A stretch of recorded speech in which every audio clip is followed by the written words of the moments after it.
Welcome to this tutorial on crafting a custom React hook for debounce logic in search inputs.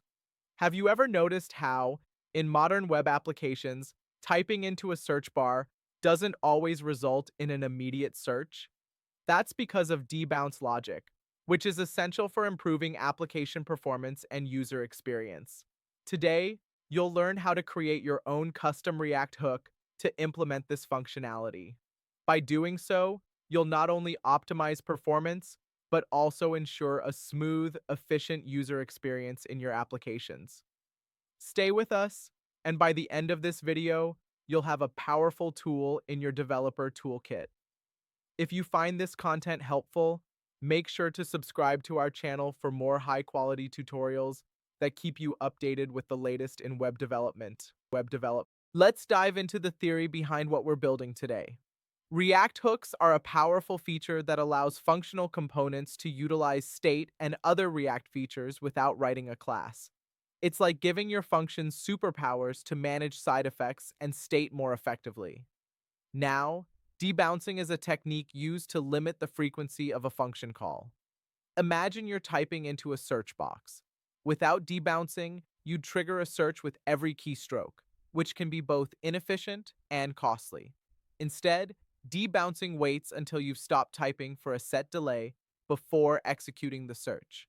This not only reduces the number of function calls, but also makes your application feel more responsive. Now, consider the search input itself. In many applications, such as e-commerce sites or search engines, the search input can trigger network requests or other expensive operations.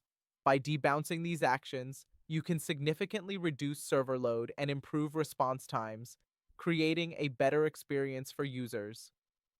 Let's translate this theory into practice by crafting a custom React hook. We'll focus on the useDebounce.js file, which contains the logic to create our debounce hook. This hook will take a value and a delay as arguments. It employs useState to maintain the debounced value and useEffect to update this value after a specified delay. Within useEffect, we set a timeout to update the debounced value. If the effect runs again before the delay is complete, we clear the timeout to prevent the update, effectively implementing the debounce logic. This way, the debounced value only updates after the user has paused typing for the specified delay. Now, here's how you can implement it. Imagine you're visiting a web application with a search feature. As you type React into the search box, the application doesn't immediately bombard the server with requests for each keystroke. Instead, thanks to our debounce hook, it intelligently waits until you've paused typing for about half a second. Then it performs the search, efficiently displaying results like result for React 1, result for React 2, and result for React 3. This makes the application feel responsive and reduces unnecessary network load. If you decide to clear the input, the results disappear, making the interface clean and intuitive. In this session, you've learned how to create a custom React hook for debounce logic, enhancing the performance and user experience of your applications. By implementing this, you can ensure that your search functionalities are both efficient and user-friendly. Remember, this is just one example of how React hooks can be used to encapsulate and reuse logic across your applications. Keep exploring these concepts and consider how they can be applied to other scenarios in your projects. If you enjoyed this tutorial and want to continue learning with practical, real-world examples, don't forget to subscribe to our channel.